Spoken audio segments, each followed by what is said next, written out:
Hi there, I'm Coach Diesta Goldsmith, Menopause Wellness Coach. Thank you for joining me on my YouTube channel. If you haven't subscribed, make sure you do below. Let's get into our topic for today.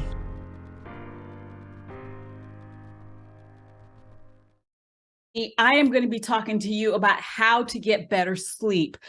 In menopause, a lot of times women start really struggling with their sleep due to lower levels of progesterone. But progesterone helps lower your core temperature, and also it helps with anxiety. And so a lot of times going through menopause, women will experience having more interrupted sleep, night sweats. And so we're going to talk a little bit about that, but mainly we're going to talk about how to get better sleep, why it's so important.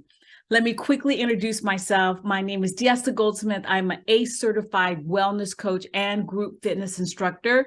I have a background in bodybuilding. I also used to manage a large fitness chain up here in the Northwest for a while. And then I went back to finish my career in aerospace and technology. But I have really struggled going through menopause myself.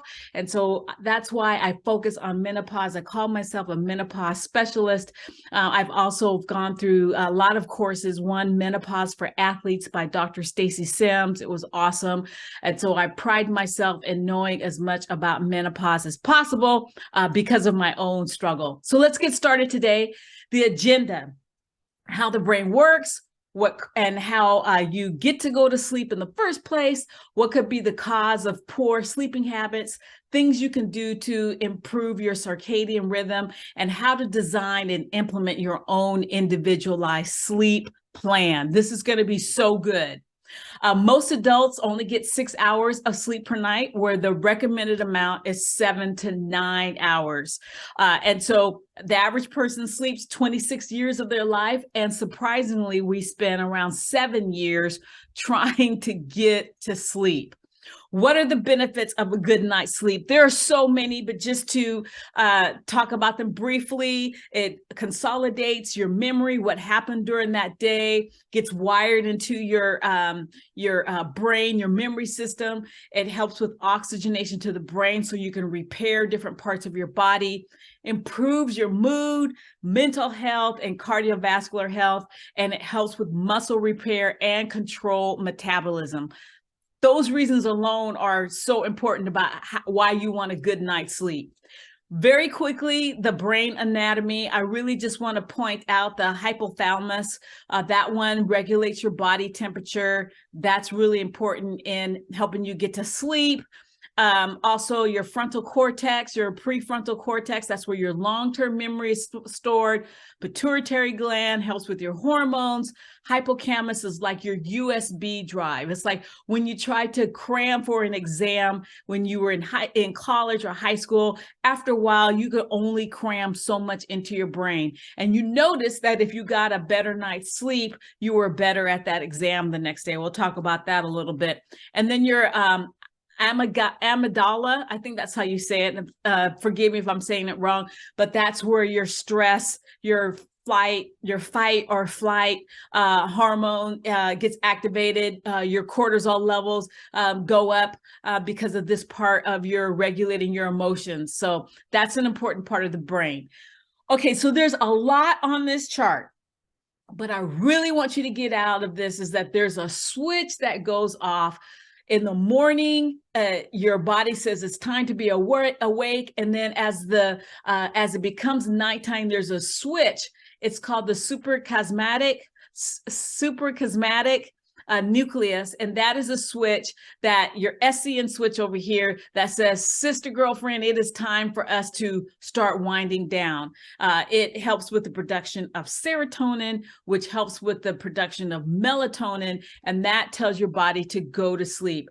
And it's regulated by the hypothalamus. So you'll see this pituitary gland that goes to work in the evening. It works with your adrenals, your thyroid, your heart, pancreas, liver, fat, helps you with your fat metabolism and burning fat, muscle, and helps to repair your gut. All right, that's a big word, the suprachiasmatic nucleus. Try saying that 10 times fast. Okay. So what I really want you to get out of this chart is that there's different stages to your rest. You probably heard about this before. In 1, in 2, in 3, and REM. You really want to be in those deeper in 2, in 3, deeper sleep and into your REM. And if you have like a Fitbit or whatever, it'll kind of tell you how many hours that you're in these different sleep cycles. But it's important that you get through all 3. Your REM is just stands for rapid eye movement, and that's where we dream. And dreams are for our well-being. They're for our emotional well-being. They, take you kind of through a gamut of feelings and emotions, and that's kind of where we repair, those things that maybe happen to us during the day. And so this is really important. The different stages of sleep. You really want the N3 and the REM sleep the most, and to really get the benefit of your sleep. So studies show that by getting to bed before 11 o'clock p.m., your body has a greater chance to get through all of these stages of sleep.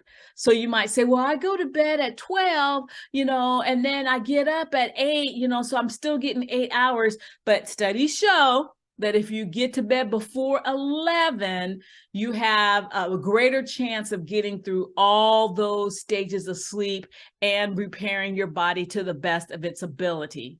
Okay, so if you're having problems remembering things, remember we talked about the hippocampus down here, that can only retain so much. And there was a study by Dr. David Dinges of University of Pennsylvania.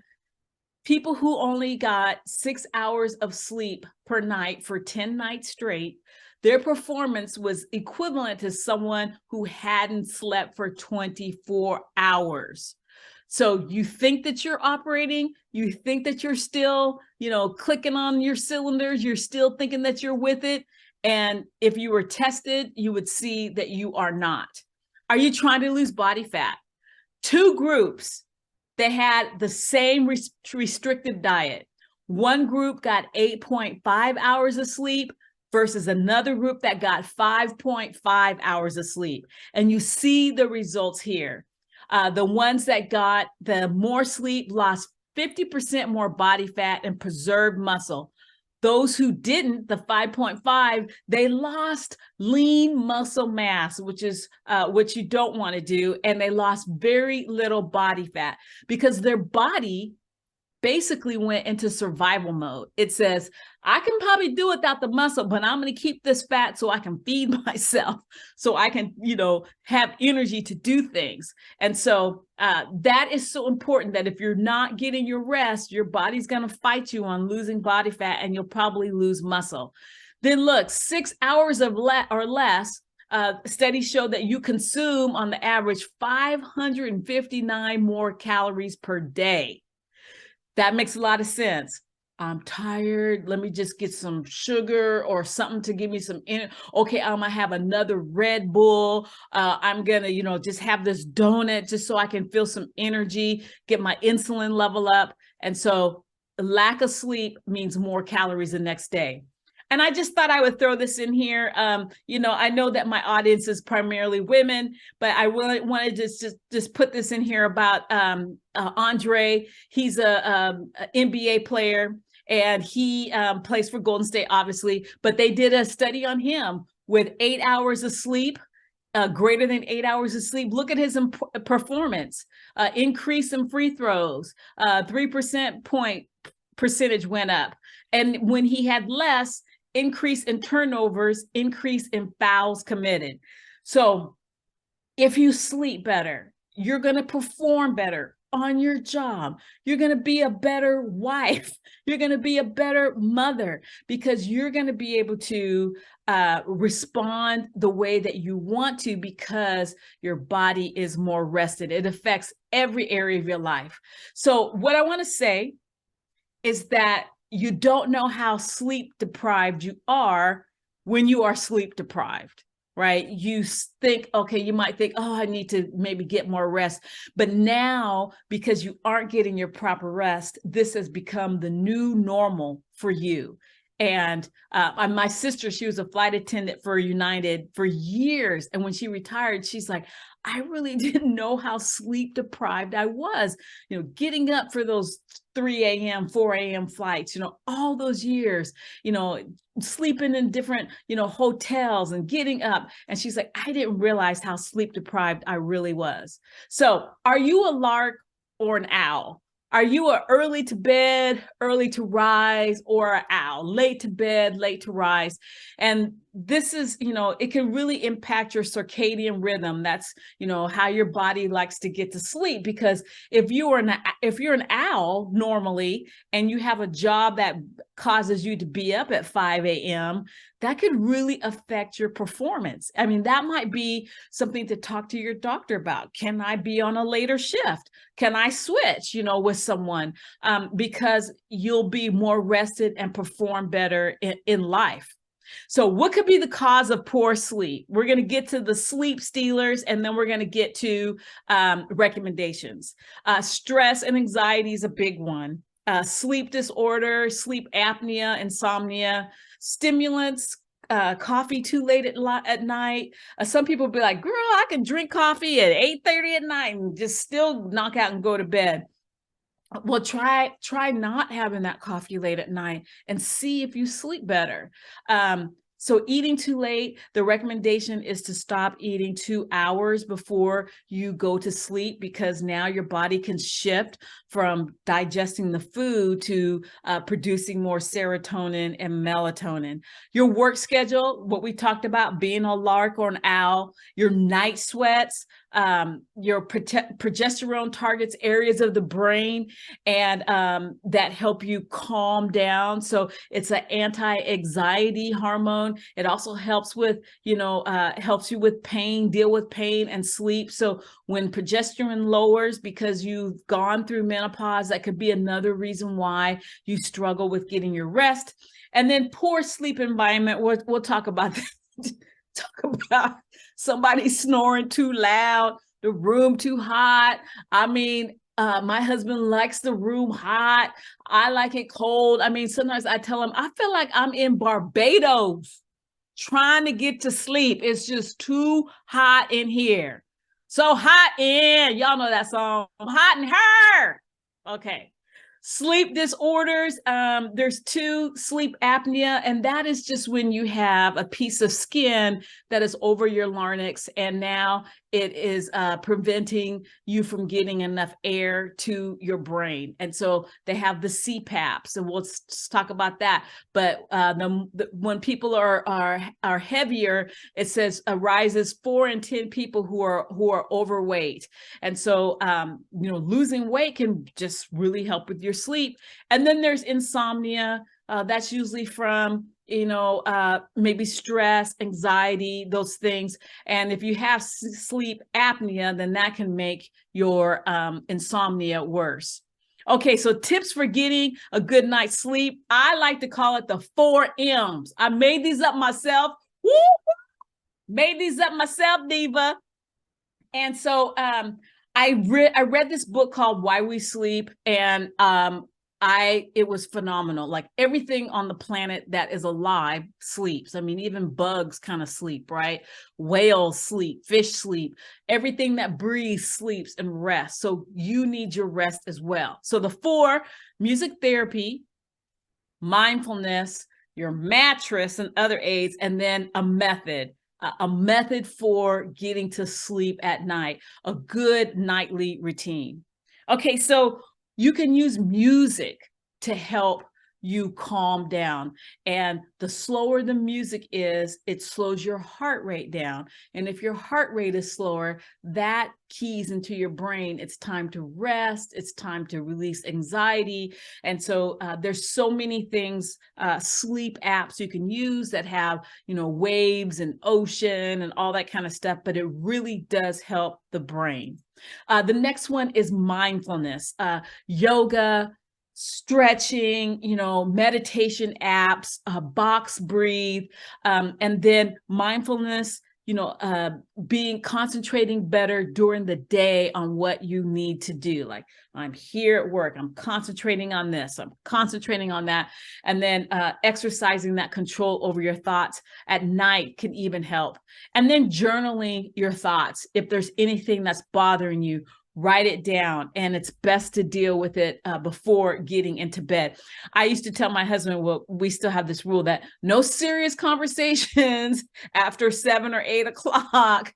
We cut it off, because if it gets, too, passionate or whatever, then one could get upset and it messes with your sleep. So we really make that a part of our mantra in our house. And then mattress and other aids. Do you know you need to change your mattress every 7 years? Like, as often as you get a different car, you need to change your mattress. Now we're holding on to our cars longer, but let me just give you this quick story. When I got married, we got my husband's mattress, and I was complaining. I slept 20 years, probably 22 years on that mattress. That mattress was so bad. Like, when he rolled over, I rolled over, and caved in the middle. And so I was like, I said, this is so bad. My back started bothering. I am getting a new mattress. And he was like, ain't nothing wrong with this mattress. This mattress is fine. Ain't nothing wrong with it. So I went to Costco, got a mattress. I couldn't deal, got a mattress. And the first night he slept on that mattress, you know what he said? He said, sleeping on that mattress was like sleeping on a cloud. Okay. I was like, no, you didn't say that. Okay, so your mattress is key. Your room temperature is key.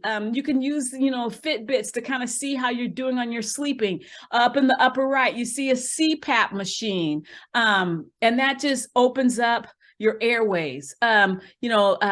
You can see, earplugs, and which, if your husband snores, like, I really need to invest in some earplugs, patches over your eyes, warm milk, and tart cherry juice. They have tryptophan in them, and tryptophan is a precursor to serotonin. And so warm milk or a half a cup of tart cherry juice, get the organic, like a half an hour before you go to bed. Try that to see if that helps. Chamomile tea is another one. Melatonin.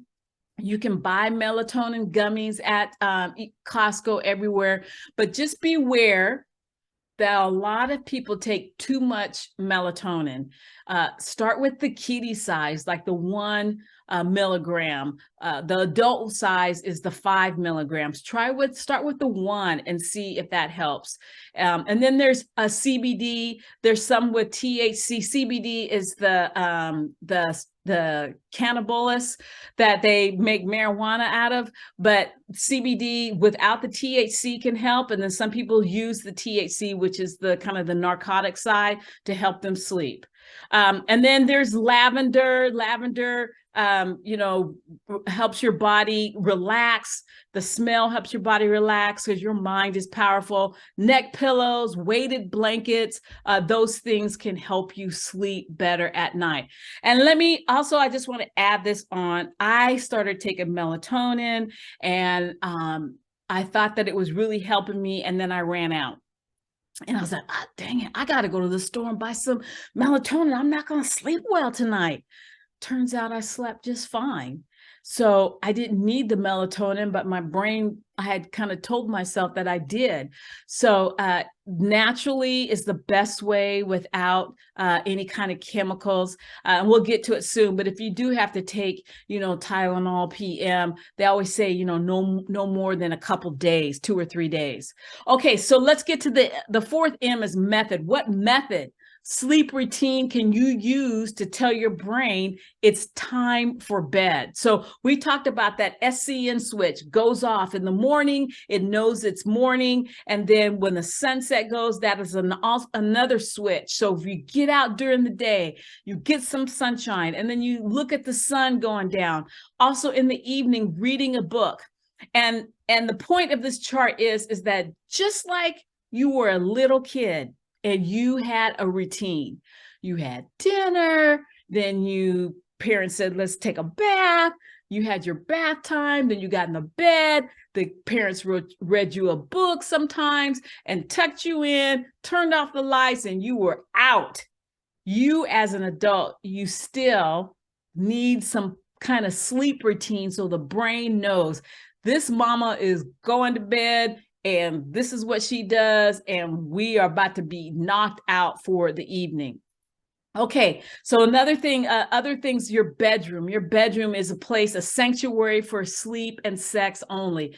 So no screens. You know, I lost the battle of not having a TV in the bedroom, but I really don't want a TV in there. But make sure your screens are on the night shift. It has a more of a yellow look to it, and those rays aren't coming towards your eyes. You can get the blue light glasses that also protects your vision and doesn't spark you to be staying up. It helps you to relax. So those are the things that you can also do in the evening. Try to turn off that cell phone 30-40 minutes before bedtime so you aren't tempted to keep looking at it, and so you can really start to calm yourself down. Okay, still can't sleep. Try not to stare at the clock. Go to another room and read. You'll eventually feel tired again. You keep the lights down low. Journal. Turn on some soft music. Use a sleep app. And then you see the sleep aids, not more than a few days. The natural way is always best. And then if you're really struggling, just seek the help of a sleep physician, because there could be some things that maybe you just need a CPAP, and that will really make a difference in your life. Had a friend at work, got a CPAP. He wasn't sleeping well for years, got a CPAP, and he lost like 10 pounds. I looked at him and I was like, what have you been doing? You look great. I got a CPAP machine. Changed his life. Okay, so here we go. Just almost done. Your sleep plan. The small steps are best. So trying to come up with something huge and big that you're going to do, just start out small, right? Something small that you can implement this week. Your goal is to switch off the activation and switch on the relaxation. So maybe that's stretching for you in the evening. Maybe it's just turning on some, nice classical music or something to calm you down. So train your brain with a repetitive night routine, a method that you can maintain that becomes a part of your life. And like if you have to get up and go to the airport and you're like, oh my God, I didn't get to bed early enough. I was going to get to bed at 9 because I got to get up at 3, and now it's 11, and I got to hurry and get to sleep. I mean, it's just that anxiety keeps you from sleeping, afraid that you're going to miss your flight. So it's like the night before you go on a trip, it's hard to calm down and get the rest. But a sleep routine, a method of getting to sleep can help. So what are 2 things you can do to create your own sleep plan? That's the question. That's your call to action today. And I know that I did this live with my boot camp group, but what are 2 things you can do to create a better sleep plan for yourself? Last slide. I found something that makes you feel better. It helps you lose unwanted fat and improve your gut health. It also makes you look younger and have more energy. It prevents heart attacks and lowers stress. It even helps you it either helps you with your mental and emotional health. You want to know what it is? It's sleep. It is sleep. All right, so thanks for being here.